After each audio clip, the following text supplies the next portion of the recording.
Assalamualaikum warahmatullahi wabarakatuh. Innal hamdalillah nahmaduhu wa nasta'inuhu wa nastaghfiruh wa na'udzu billahi min shururi anfusina wa sayyiati a'malina. May yahdihillahu fala mudilla lahu wa may yudlilhu fala hadiya lahu. Asyhadu an la ilaha illallah wahdahu la syarika lah wa asyhadu anna Muhammadan abduhu wa rasuluhu la nabiyya ba'dah. Allahumma salli wa sallim wa barik ala nabiyyina Muhammad wa ala alihi wa sahbihi wa mawalah. Amma ba'du, fa ya ibadallah, usikum wa iyaya bitaqwallah faqad fazal muttaqun. Qala Allah Ta'ala fi kitabihil karim, a'udzu billahi minasy syaithanir rajim. Bismillahirrahmanirrahim. Ya ayyuhalladzina amanu taqullaha haqqa tuqatih wa la tamutunna illa wa antum muslimun. Shadaqallahul azim.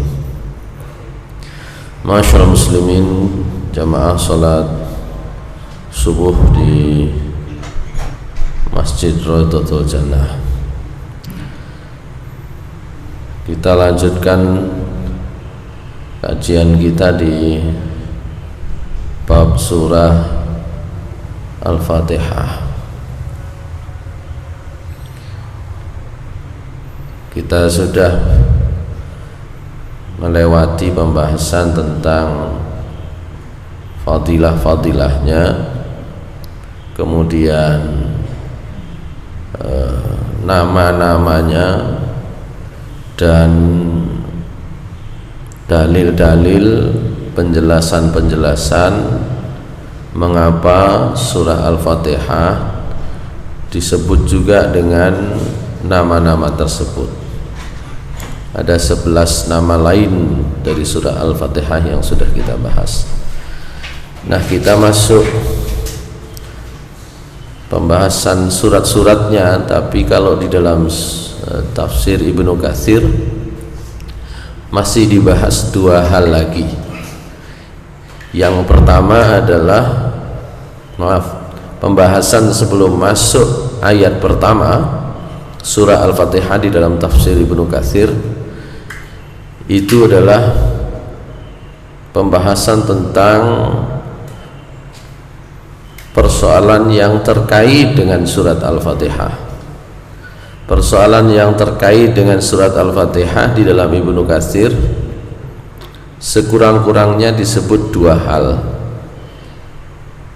yang biasanya juga terkait dengan sholat. Jadi dalam tafsir Ibnu Katsir juga rupanya dibahas sedikit tentang fikih gitu ya.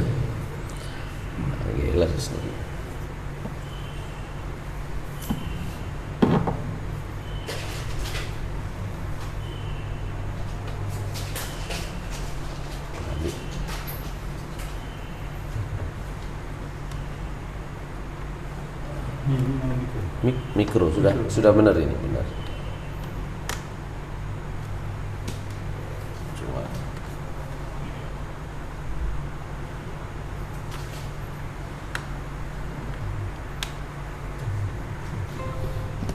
Cuma harusnya mau. Gini. Yaitu ada dua pembahasan.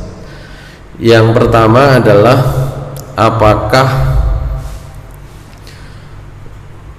wajib membaca surah Al-Fatihah di dalam sholat. Nah, begitu. Itu yang pertama. Jadi pembahasan lain sebelum membahas ayat pertama surah Al-Fatihah di dalam tafsir Ibnu Katsir adalah pembahasan tentang apakah surah Al-Fatihah wajib dibaca di dalam sholat. Kalau di dalam tafsir Ibnu Katsir hanya disebut dua pendapat. Nanti di dalam tafsir Al-Qurtubi tidak dibahas ada tiga pendapat, gitu ya. Itu yang pertama, tentang apakah wajib membaca surah Al-Fatihah. Yang kedua adalah belum bisa nggih, dereng saged.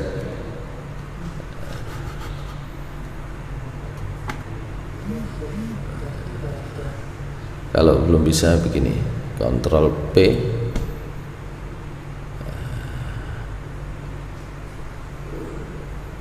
Ctrl P. Ini memang enggak selalu support ya. Maaf, yang kedua adalah apakah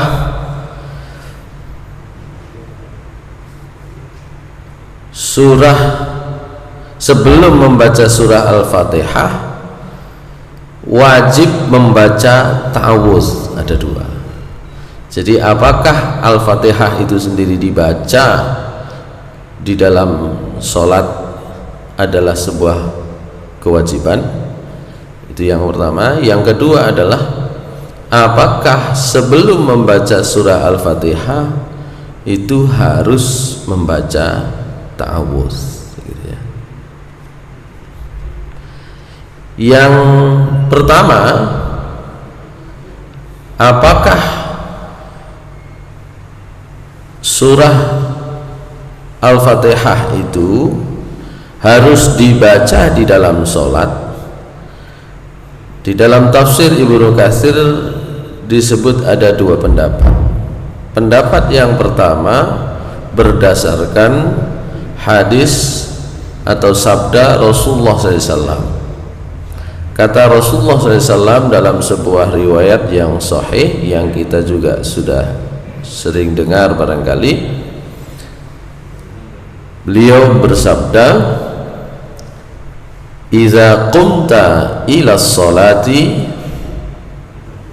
fakabbir summa qra ma tayassara ma'aka minal Qur'an." Begitu. Kata Rasulullah SAW, jika kamu berdiri sholat, melaksanakan sholat, fakabir, maka bertakbirlah, summa qra, kemudian bacalah, ma tayassara, apa saja yang mudah, ma'aka, bagimu, bersamamu, minal Qur'an, dari Al-Qur'an. Jadi kalau kamu berdiri sholat, bertakbirlah dan baca ayat Al-Quran yang mudah. Terjemahannya secara lebih bebas kurang lebih begitu. Dari hadis ini sebagian ulama berpendapat bahwa membaca surah Al-Fatihah di dalam Al-Quran itu tidak wajib. Yang wajib membaca Al-Quran, surat apa saja, ayat apa saja yang bisa. Begitu ya. Itu yang pertama yang disebut oleh Ibnu Katsir. Yang kedua adalah pendapat yang mewajibkan berdasarkan termasuk hadis yang tadi kita bahas atau yang saya sudah sebut dengan hadis lain. Jadi tidak hanya satu sabda Rasulullah SAW, tapi juga sabda beliau yang lain. Kata beliau, la sholata liman lam yaqra bi ummil kitab. Ini kalau diterjemahkan secara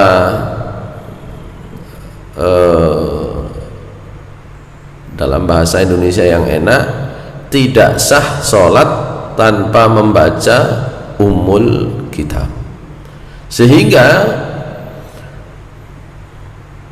kelompok yang kedua, pendapat yang kedua, misalnya Imam Malik, Imam Syafi'i, dan Imam Ahmad berpendapat bahwa membaca Al-Fatihah di dalam sholat itu hukumnya adalah fardu. Bahkan kalau dulu pernah belajar di SD, kemudian kita diajari tentang rukun sholat, ya kan, maka Al-Fatihah itu adalah salah satu rukun sholat.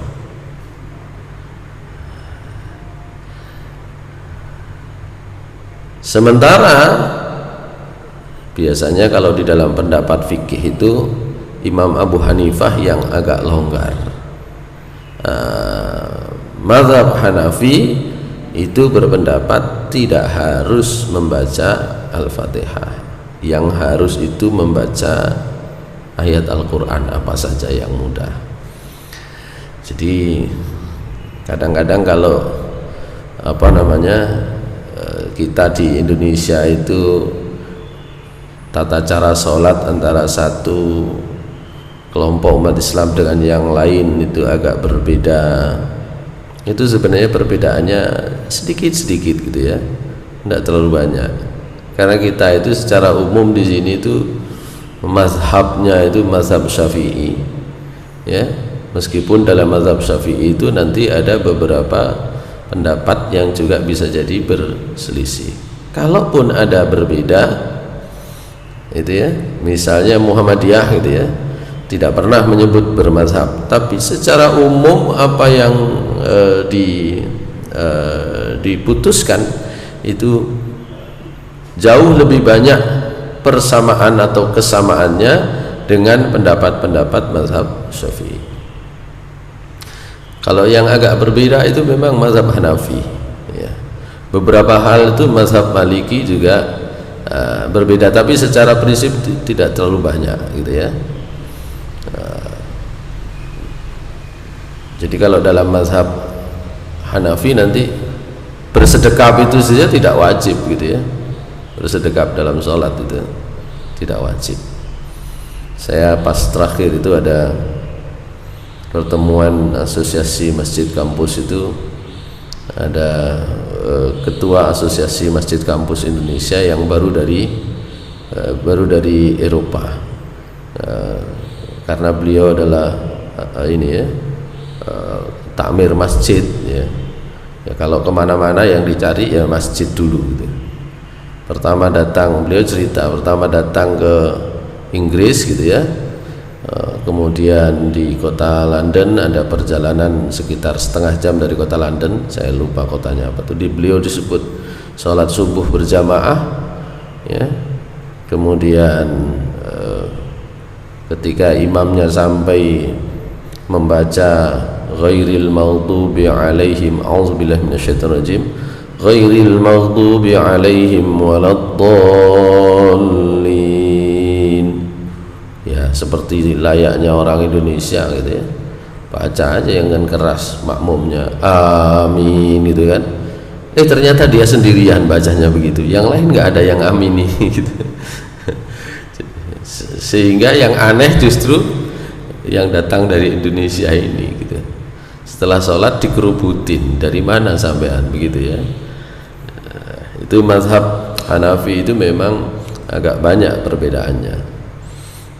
Gara-gara begitu tidak lama 2-3 hari setelahnya kalau nggak salah berkesempatan ke negara lain, tidak terlalu jauh ya kalau ukuran kita perjalanannya, ke Portugis ya, ketemu dengan masjid, siap-siap nggak amin ternyata amin gitu ya.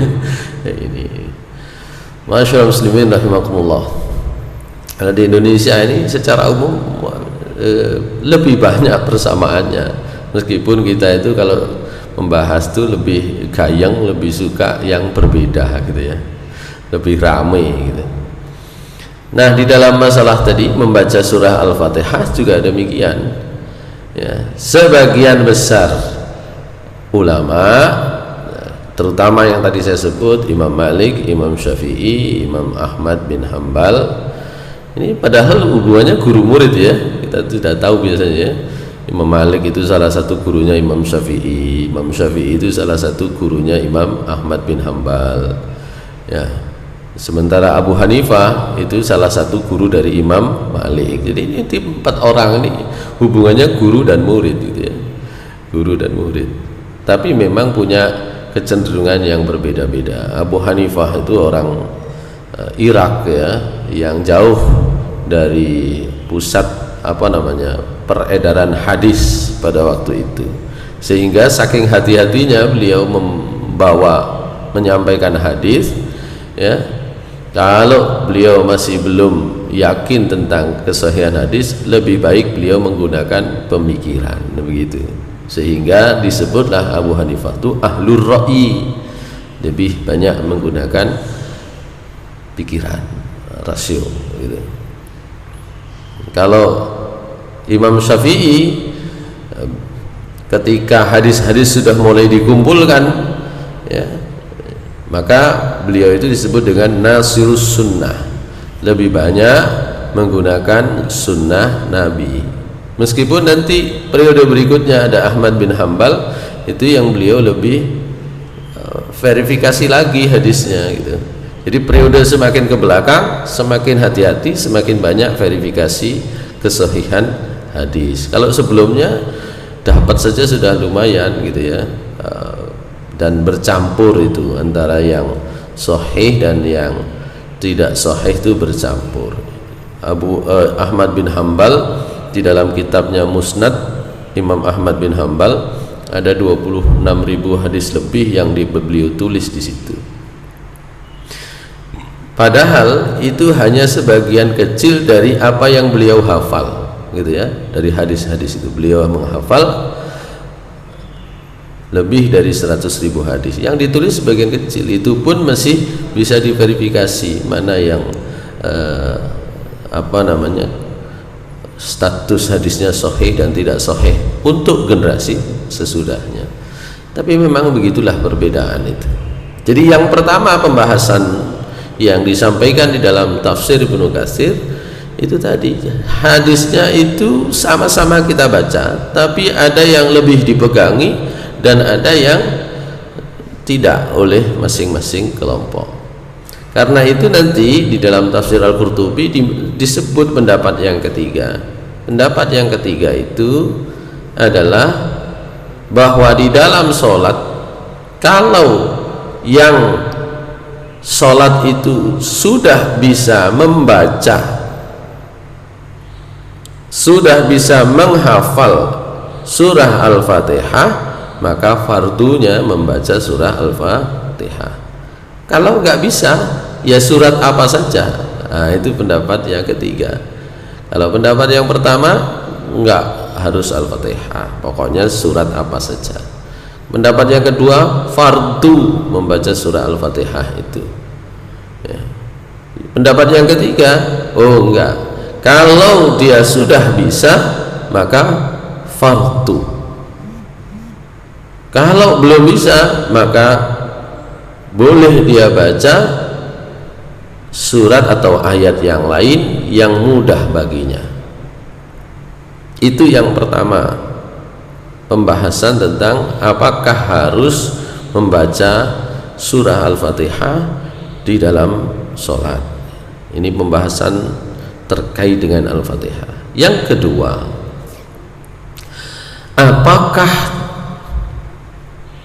sebelum membaca Al-Fatihah secara umum, karena Al-Fatihah itu adalah surah dalam Al-Quran, ayat-ayatnya adalah ayat di dalam Al-Quran, lebih-lebih nanti di dalam sholat, apakah harus membaca ta'awudz? Nah, begitu.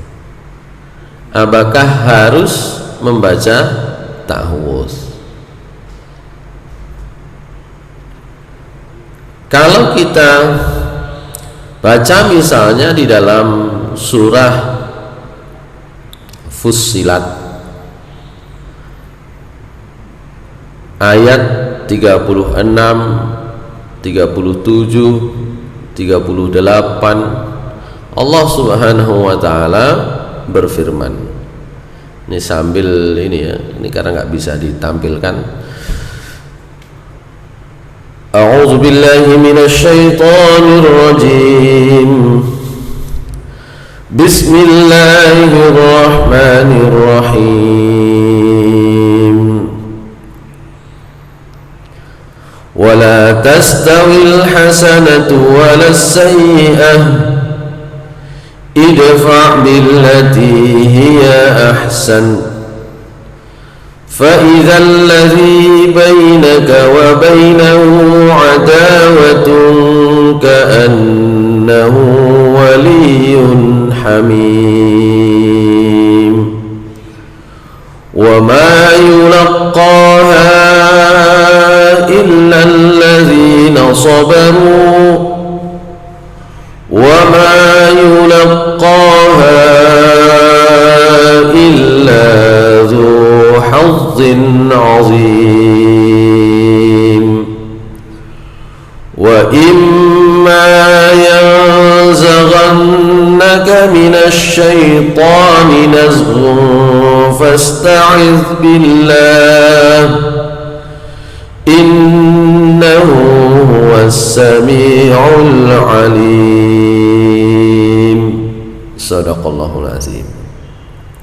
Nanti 3 ayat ini juga dikuatkan oleh surat Al-A'raf ayat 199 dan ayat 200. Nah, saya baca dulu saja surat Al-A'rafnya. Bismillahirrahmanirrahim. Khudhil afwa wa'mur bil 'urfi wa'rid 'anil jahilin. Wa imma yanzaghannaka minasy syaitani nazghun fasta'iz billah innahu sami'un 'alim. Shadaqallahul azim. Ada beberapa ayat yang mirip-mirip nanti itu, tapi 2 ayat ini saya kira cukup. Kalau di dalam ini dimasukkan oleh Ibnu Katsir dalam tafsir beliau, di samping ada beberapa ayat yang lain yang mirip-mirip. Tapi dari surah Fussilat itu beliau menyimpulkan bahwa ayat 36 ketika berbicara 36, 37, 38 36 ketika bicara wala tastawil hasanatu walas sayyi'ah idfa' billati hiya ahsan fa idzal ladzi bainaka bainahu adawatun ka'annahu waliyyun hamim.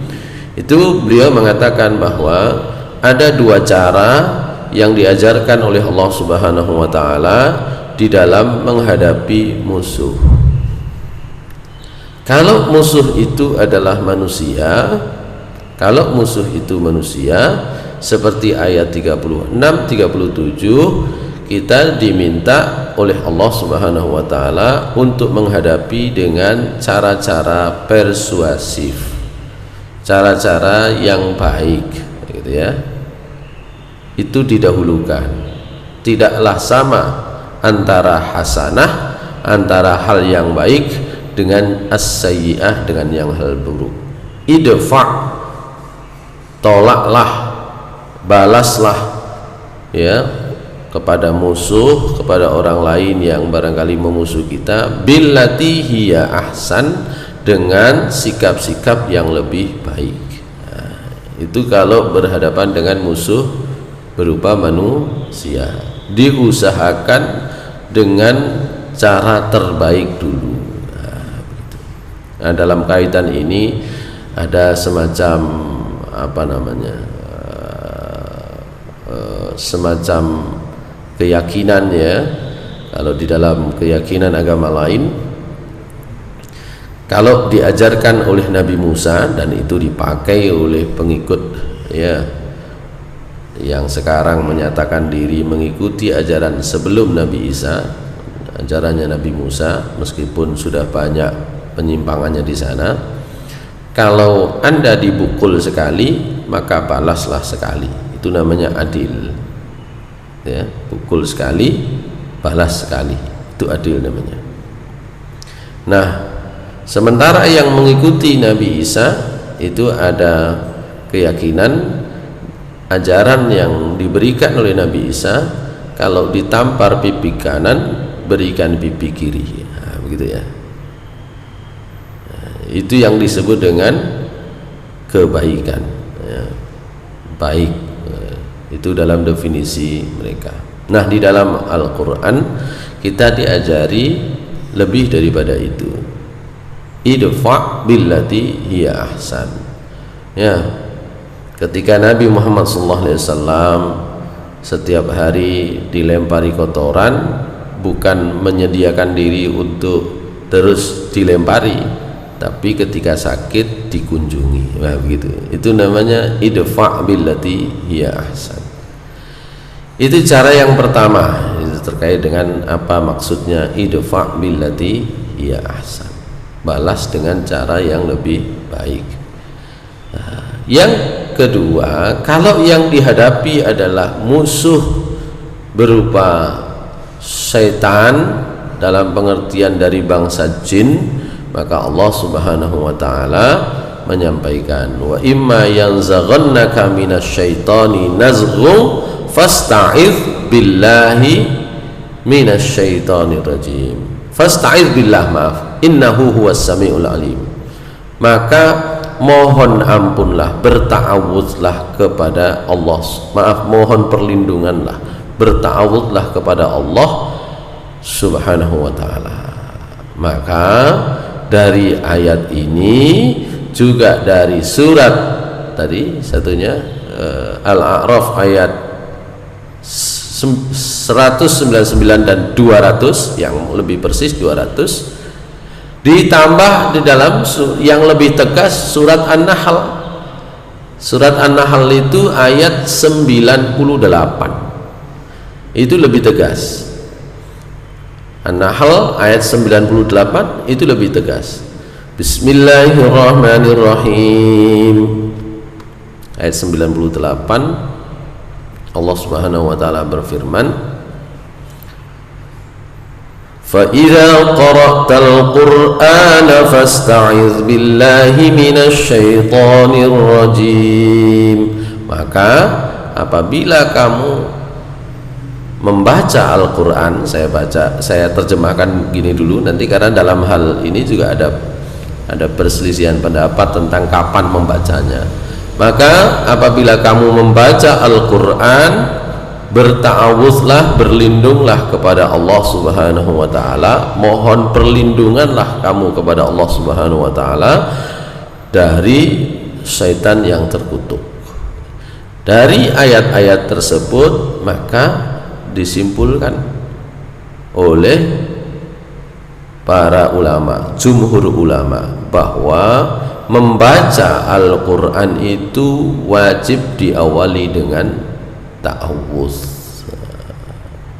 Jadi yang kedua tadi, apakah sebelum membaca surah Al-Fatihah itu harus membaca ta'awuz? Ya, gitu ya, harus. Nah, meskipun di dalam pembahasan tentang bacaan ta'awud di dalam sholat ada beberapa pembahasan gitu. Di dalam tafsir Ibnu Katsir disebut ini gara-gara ta'awud itu wajib dibaca. Ini pendapat yang pertama, wajib dibaca, wajib dibaca. Nah, itu pendapat jumhur. Nah, pendapat yang kedua, perintah itu adalah sunnah saja. Nah, begitu ya. Jadi tidak sampai fardu. Tapi itu pendapat yang tidak populer. Yang populer adalah fardu berta'awuz itu. Baik. Persoalannya adalah kalau membacanya, termasuk membaca surat Al-Fatihah itu di dalam sholat bagaimana? Karena kita tadi bahas kalau dalam sholat kan wajib membaca surat Al-Fatihah. Nah, ta'awuznya bagaimana? Nah, ada terkait kapan membacanya ada 3 pendapat. Kapan dulu? Kapan? Nanti yang kedua terkait dengan berapa kali membacanya, atau apakah di setiap rakaat ataukah ini. Nanti ada dua pendapat. Baik, kapannya dulu? Berdasarkan surah An-Nahl ayat 98, maka pendapat yang gharib itu oleh Imam Qurtubi. Jadi Ibnu Katsir itu mengutip pendapatnya Imam Al-Qurtubi dalam hal ini. Jadi lebih dulu Imam Al-Qurtubi punya tafsir juga. Nanti Imam Al-Qurtubi tafsirnya itu lebih banyak meniru Imam At-Tabari nanti begitu ya. Jadi dalam ilmu tafsir juga begitu, saling mengutip gitu ya. Di dalam tafsir Ibnu Katsir disebut bahwa Imam Al-Qurtubi mengutip satu pendapat yang gharib. Gharib itu pendapat yang ganjil, yang aneh, yang tidak biasa. Apa itu? Bahwa membaca ta'awudz itu setelah membaca Al-Fatihah di dalam sholat. Itu gharib. Kenapa kok demikian? Karena surah An-Nahl ayat 98 bunyinya fa idza qara'tal Qur'an. Qara'ta itu, ini bedanya bahasa Indonesia sama bahasa Arab. Kalau bahasa Arab tuh dalam hal ini memiliki kemiripan dengan bahasa Inggris, bahwa kata kerja itu ada ada kriteria waktunya gitu ya.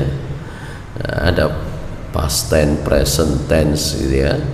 Dalam bahasa Arab juga demikian. Ini menggunakan bentuk kata kerja lampau, fi'il madhi, past tense gitu ya.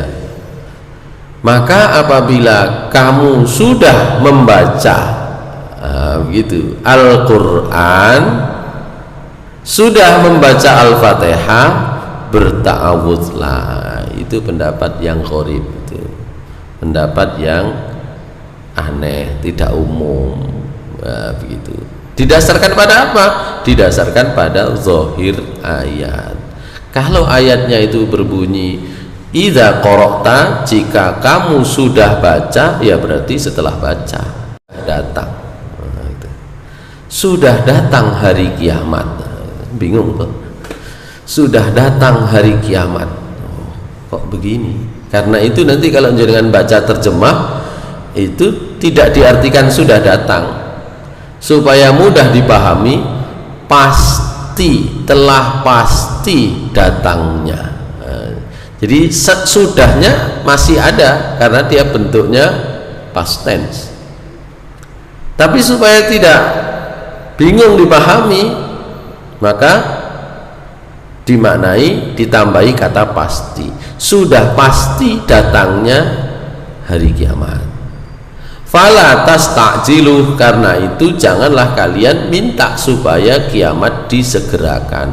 Jangan minta dicepetin begitu. Tapi kalau jenengan pernah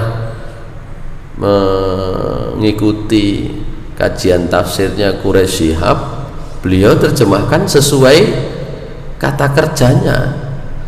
Sudah datang hari kiamat. Nah, begitu. Maka jangan minta dicepetin kiamat itu. Akhirnya ada yang tanya, lu kok sudah datang? Maka beliau memberikan penjelasan. Sudah datang itu maksudnya sudah dalam pengertian, dalam dimensi waktu Allah Subhanahu wa Ta'ala, begitu. Waktu itu kan bertingkat-tingkat. Belum itu kan menurut kita. Kalau menurut Allah kan sudah. Kan banyak di dalam ayat Al-Quran begitu ya. Ma asaba min musibatin fil ardi wala fi anfusikum illa fi kitabim min qabli an nabra'aha inna zalika 'ala Allahi yasir. Surat Al-Hadid ayat 22. Apapun yang menimpa terjadi di muka bumi termasuk di dalam dirimu, semua sudah ditulis oleh Allah di dalam sebuah kitab sebelum kalian diciptakan. Gitu. Yang demikian itu mudah bagi Allah. Ini bicara tentang satuan waktu saja. Satuan waktu kita, kiamat belum. Tapi bagi Allah yang menguasai semua ruang, semua tempat di jagat raya ini, maka sudah begitu. Karena itu ketika Rasulullah SAW ditarik untuk Isra Mi'raj, maka beliau kok bisa melihat surga dan neraka, karena beliau sedang ditarik ke dimensi waktunya yang paling tinggi, ya, dimensi waktu di mana ruangnya paling luas, gitu. Itu kita itu kan seperti apa namanya? Kalau diartikan digambarkan sebagai sebuah bola, gitu ya. Itu di dalamnya ada ruang-ruang, ada satuan ruang yang lebih kecil. Kalau biasa sepedaan, gitu ya. Kalau biasa ngowes itu kan giginya itu ada bertingkat-tingkat, itu ya. Nah, gitu. Kita akan tahu kalau giginya lebih besar, ya, itu sekali kayuh ya lebih ini kan, gitu ya. Ya, sekali kayuh itu muternya lebih banyak, giginya lebih kecil, ngayuhnya berkali-kali kan, gitu ya. Itu artinya yang ada di satuan waktu lebih kecil, ya dia belum selesai tapi di atas tuh udah. Ini bicara tentang satuan waktu yang berbeda antara kita dengan Allah Subhanahu wa taala. Nabi Muhammad SAW sudah melihat surga dan neraka. Orang akan bertanya, memang sudah ada penghuninya, kan begitu ya. Sama kayak bikin video ini. Bagi yang bikin video, ketika mau di-upload itu sudah diketahui semua isinya dari menit pertama sampai menit terakhir. Ya. Tapi bagi orang-orang yang baru menikmati, wah, ini kok lama sih videonya, kok nggak selesai-selesai, kan gitu ya. Sama dengan itu satuan waktu. Yang buat itu sudah selesai waktunya. Tapi bagi kita yang baru mau menikmati, itu masih lama, kan gitu. Nabi Muhammad SAW itu sudah dikasih tahu apanya, highlightnya dulu. Nah, ini bagiannya. Ini bagian yang kesini ini sudah dikasih tahu oleh Allah Subhanahu wa taala. Tidak diketahui semua, tidak diajarkan semuanya rinci, tapi sebagian informasi tertentu, ya, yang bersifat akan datang itu sudah diberikan oleh Allah kepada beliau. Nah, gitu. Itu karena satuan waktu saja. Maka ketika bicara fala tastajilu, kiamat sudah datang, jangan minta disegerakan. Jangan minta disegerakan menggunakan satuan waktu manusia. Ya. Kiamat sudah terjadi kalau itu menggunakan satuan waktunya Allah Subhanahu wa taala yang tidak terikat oleh waktu.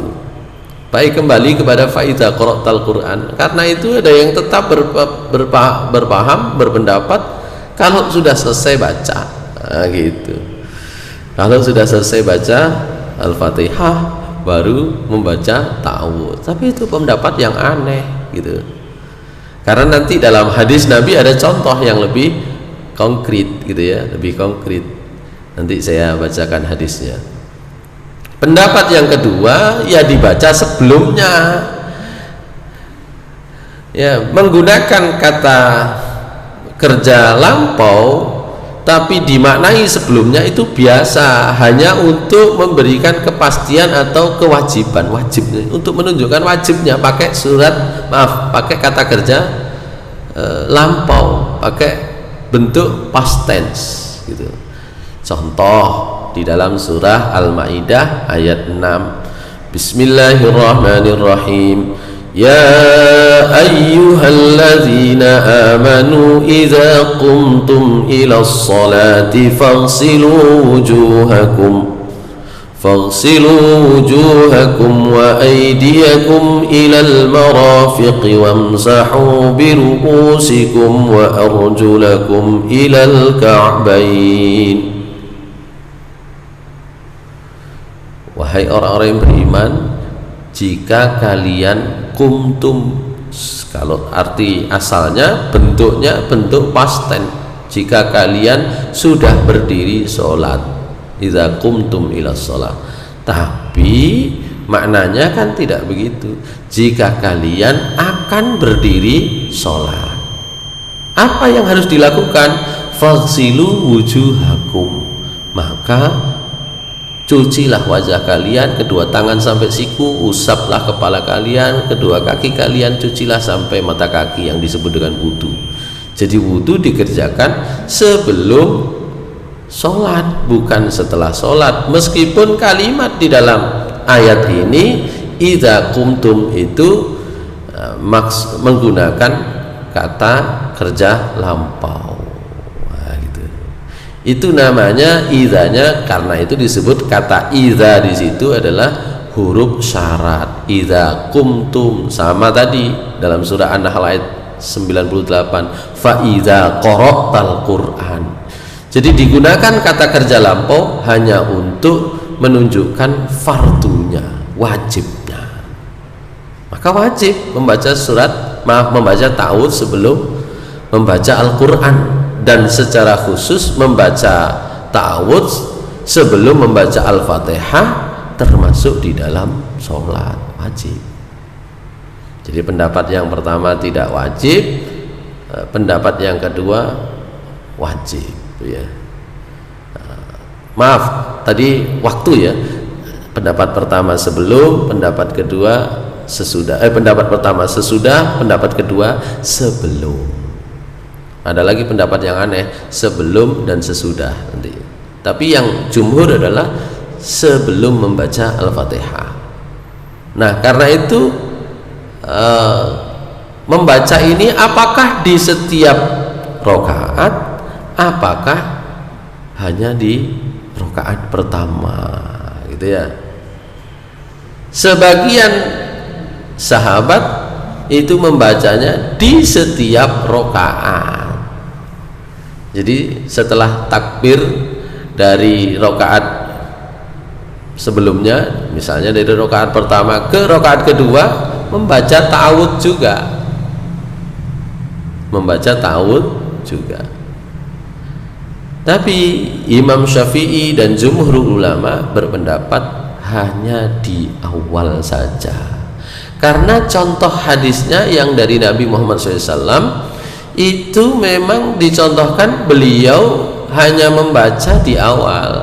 Dalam sebuah hadis Rasulullah SAW mengajarkan, jika kamu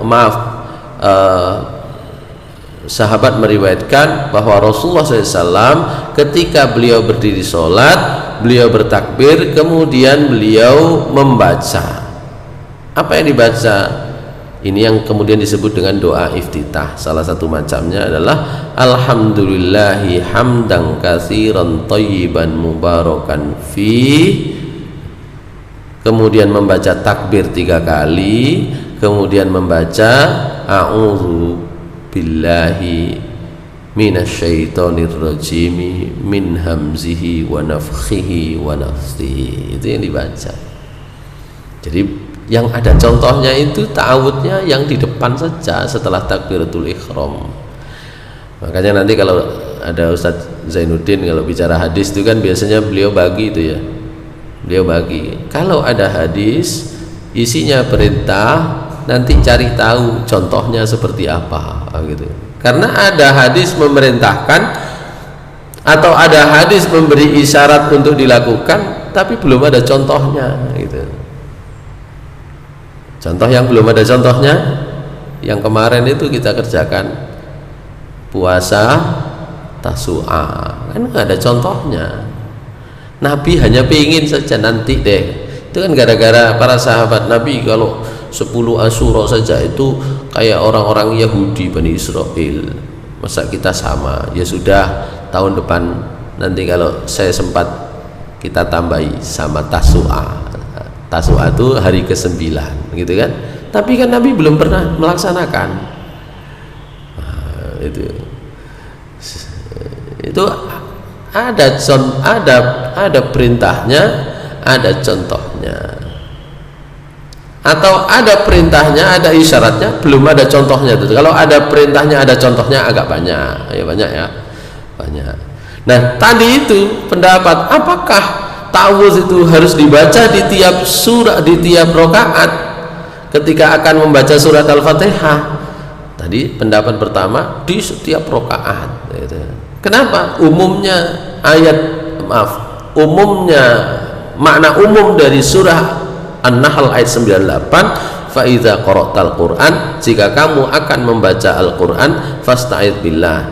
Nanti setelah diselingi bacaan macam-macam dalam satu rakaat, ya.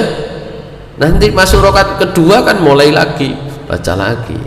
Tapi masalahnya contohnya dari Nabi yang ada itu hanya di rakaat pertama. Begitu. Rakaat pertama saja Nabi itu. Itulah yang kemudian diambil sebagai pendapat jumhur, tapi tetap ada yang membaca di tiap rakaat. Gitu. Itu membaca ta'awudz itu apa namanya, waktu-waktunya kapan saja.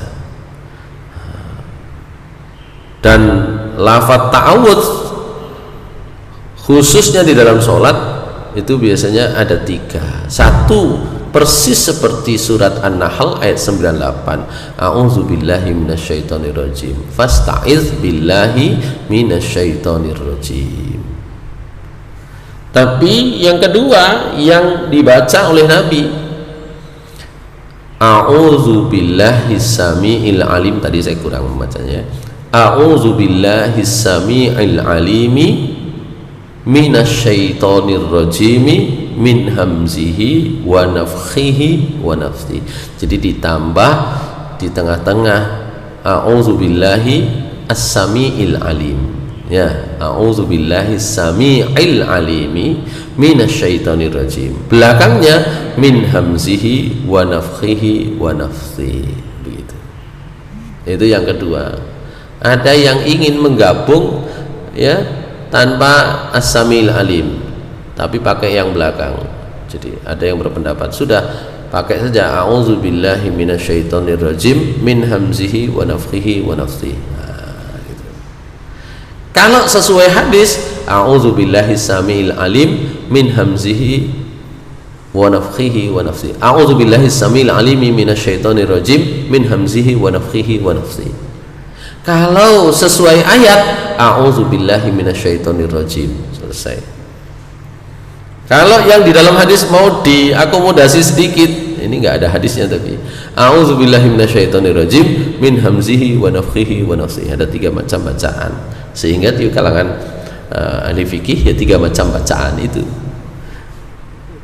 persis seperti Al-Quran, a'udzubillahi minasyaitonirrajim, persis seperti hadis a'udzubillahi samiil alimi minasyaitonirrajim min hamzihi wa nafthihi wa nafthi, atau gabungan keduanya, a'udzubillahi minasyaitonirrajim min hamzihi wa nafthihi wa nafthi. Pendapat yang paling umum yang disebut di dalam tafsir Ibnu Katsir itu adalah yang dibaca di awal saja. Hadirin sekalian yang dimuliakan Allah Subhanahu wa taala, itu 2 hal yang terkait dengan bacaan Al-Fatihah. Saya ulang, yang pertama adalah terkait apakah harus dibaca Al-Fatihah khususnya di dalam sholat. Ada 3 pendapat tadi. Dalam tafsir Ibnu Katsir ada 2 pendapat. Yang berpendapat harus dibaca, yang berpendapat tidak harus dibaca, boleh ayat yang lain.